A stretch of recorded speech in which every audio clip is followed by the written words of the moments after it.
नमस्कार फ्रेंड्स, मैं आपके सामने हाजिर हूँ एक नए टॉपिक के साथ। लेकिन उस टॉपिक शुरू करने से पहले मैं चाहता हूँ कि मेरे इस चैनल हिस्ट्रीनामा को आप लोग लाइक करें, सब्सक्राइब करें और बेल आइकन ज़रूर दबाएं। हम देखते हैं कि बहुत सारे हमारे स्टूडेंट्स हैं, जानने वाले हैं, उनका ये कहना है कि हम सिर्फ हिस्ट्री को ही ना डील करें बल्कि लाइफ से जुड़े हुए और तमाम सारे मसलों के ऊपर बोले जो किसी तरह से कंट्रोवर्शियल नहीं है। नॉन पॉलिटिकल मामले को लेकर के हम बात करना चाहते हैं। तो मैंने आप लोगों को बताया इम्तहान की तैयारी कैसे किया जाए। मैंने आप लोगों को बताया कि इम्तहान में जो फोबिया होता है उसे कैसे निपटा जाए। आज मैं बताऊंगा आप लोगों को कि इंटरव्यू कैसे फेस किया जाए, how to face the interview. क्योंकि इस इंटरव्यू में भी वही प्रॉब्लम आती है, वही एंजाइटी, वही फोबिया। इस पिछले वाले एपिसोड में आपने देखा होगा कि एंजाइटी फोबिया से कैसे निपटा जाए, उस तरह से आप निपट सकते हैं, एंजाइटी और फोबिया को दूर कर सकते हैं। लेकिन कुछ बातें हैं जो आपको स्पेशली इसमें ध्यान रखनी है अगर इंटरव्यू के लिए जा रहे हैं। तो सबसे पहला काम ये कि आप लोग अच्छी पर्सनालिटी बना के जाए, यानी कि वेल ड्रेस्ड होकर के, बाकायदा शर्ट इन होनी चाहिए, ठीक से कंघियां होनी चाहिए, इसके अलावा जूते बेहतरीन पॉलिश होनी चाहिए। क्योंकि इंसान जो के उसकी औकात बताया जाता है कि जूतों से पहचानी जाती है, तो जूते आपके बेहतरीन होने चाहिए। तो एक तो हो गई पर्सनालिटी।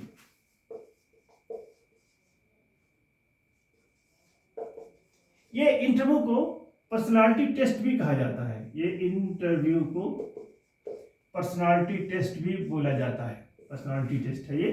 तो इसलिए पर्सनालिटी को ऐसा बनाना कि लोग इंप्रेस हो जाए, सबसे पहली बात। दूसरी बात, पर्सनालिटी सिर्फ कपड़ों से नहीं बनती, सिर्फ जूतों से नहीं बनती है। पर्सनालिटी आपकी आपके कॉन्फिडेंस से बनती है। पर्सनालिटी आपकी आपकी नॉलेज से भी बनती है। पर्सनालिटी आपकी शिष्टाचार से बनती है। पर्सनालिटी आपके व्यवहार से भी बनती है। ये सारी चीजें आपको एक साथ जोड़ना है, यानी कि आपको इंटरव्यू बोर्ड के सामने बहुत ही विनम्रता पूर्वक पेश करना है। आप अगर वहां पे जाते हैं, फौरन जाके कुर्सी पे बैठ गए, नहीं। जब तक आपको इंटरव्यू वाले, ये बोर्ड वाले ये ना कहे कि बी सीटेड प्लीज, आप बैठिए मेहरबानी करके, तो वो आप फौरन बैठ जाइए। उस पर थैंक यू जरूर बोले। हर मामले में आपको उनको थैंक्स कहना है। जब भी वो सवाल पूछें, जो भी सवाल पूछें, तो बड़े कूल माइंड होकर के, घबराहट नहीं, बिल्कुल से भी कूल माइंड होकर के उनके सवालों का जवाब दें। बच्चों, मैं आप लोगों की बात शेयर करना चाहता हूं कि इंटरव्यू रूम में घुसने से पहले जो इंसान की कैफियत होती है वो इंटरव्यू रूम में घुसने पर बिल्कुल बदल जाती है। आपके अंदर ऑटोमेटिकली कॉन्फिडेंस आ जाता है वहां अंदर। बाहर तक आपको डर लगेगा, कैसे जाऊंगा, कैसे घुसूंगा, कैसे बात करूंगा। हाँ, तो आपको घुसते ही सबसे पहले आपको उनसे जो भी है, नमस्कार, गुड मॉर्निंग, गुड आफ्टरनून, जो भी है, या सलाम, जो भी है, इस तरह से आप ये जो शिष्टाचार होता है दूसरे से मिलने का, ये आपको बताना है, उनसे बताना है। इसके बाद आप जाइए अंदर, उनके सामने आप कुछ सेकंड के लिए खड़े रहिए। वो डेफिनेटली आपको बैठने के लिए कहेंगे, आप उस पर बैठिए कुर्सी के ऊपर। इसके बाद वो सवाल पूछेंगे, आप उन सवाल का जवाब बड़े काम होकर के, बहुत कूल होकर के, बड़े संजीदा तौर पे, आपको दांत नहीं दिखाना है, आपको हंसना नहीं है वहाँ पे, ना ही आपको रोना है। वहाँ तो आपको बिल्कुल आप जेंटलमैन की तरह से आपको बिहेव करना है। लेकिन बच्चों, होता यह है कि कभी कभी ऐसे सवाल पूछे जाते हैं जो हमें नहीं आते हैं। हमें सवाल अगर नहीं आ रहा है तो भी परेशान होने की कोई जरूरत नहीं, क्योंकि कोई भी ऐसा इंसान नहीं जो सारे सवाल जानता हो। है कोई? बता दो आप। कोई भी ऐसा नहीं इंसान है जो सारे सवाल को जानता हो, सारे की तैयारी करके आया हो।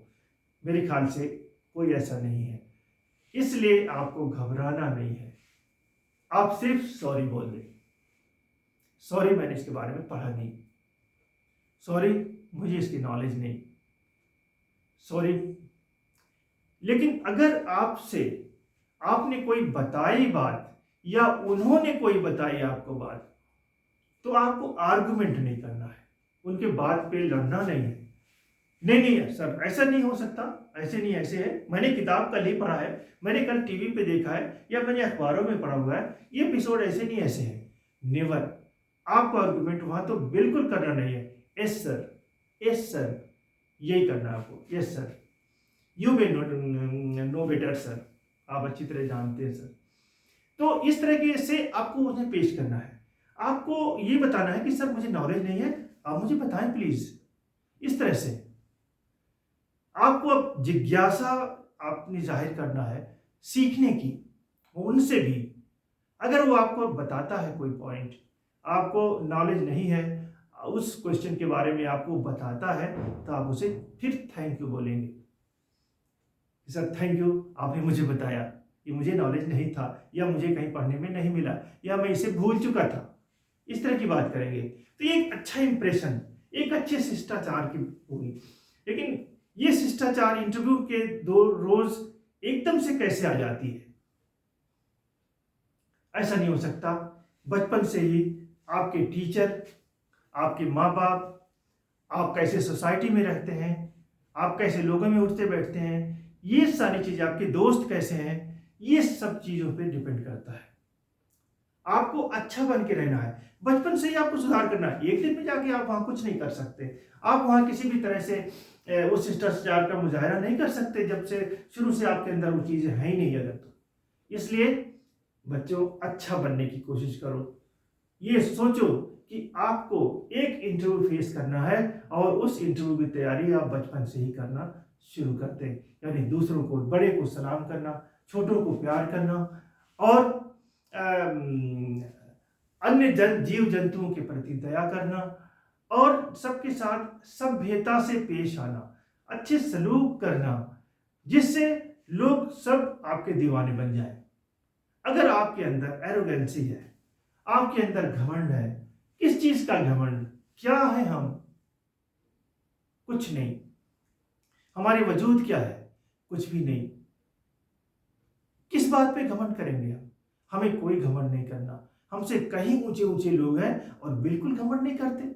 हम छोटे से पोस्ट पे रह के, अब छोटे से मामले में, छोटे घर में पैदा होकर के कैसे घमंड कर सकते हैं? किस बात पे घमंड कर सकते हैं?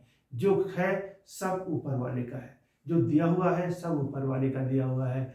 आपकी मेहनत के ऊपर वो आपको नवाज रहा है। तो इसलिए घमंड क्या है? जो हमारा कुछ है नहीं। अगर हमारा कुछ होता तो हम इसे मरने के बाद भी ले जा सकते थे।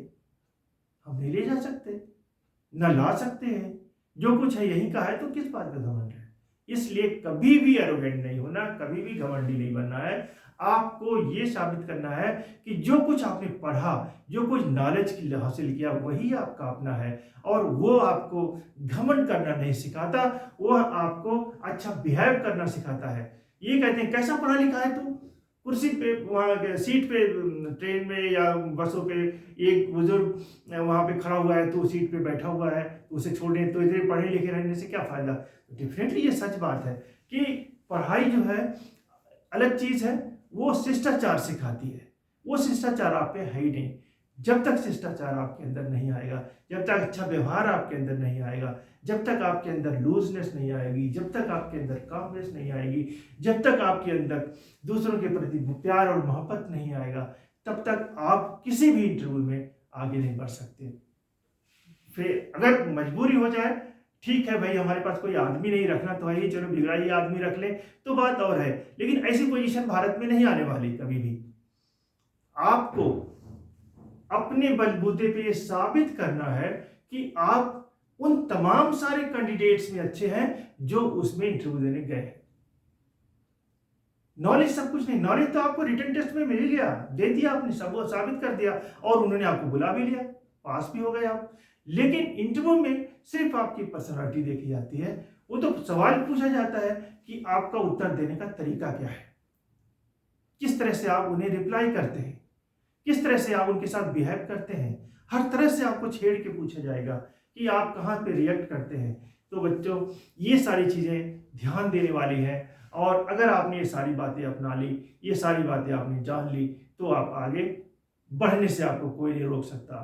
तो आपसे इंटरव्यू बोर्ड में पूछा जाएगा, इसके बाद जब तमाम सारी बातों से आपके सेटिस्फाई हो जाएगा इंटरव्यू बोर्ड, तो आपको खुद ही कहेगा यू मे गो प्लीज, मेहरबानी करके आप जाएं। अब फिर दूसरे की बारी आएगी, तो भी आप थैंक्स कह करके वहां से उठेंगे, यानी हर बात में थैंक्स कहना है। ठीक है, तो ये सारी बातें आपको ध्यान रखना है बच्चों, और बेस्ट ऑफ लक आपके लिए। आप सारे इम्तहान पास करें, मेरी ये दुआ है। आप सारे इंटरव्यूज में को फेस करें और सब में पास हो जाएं, मैं यही चाहता हूँ। Thank you very much.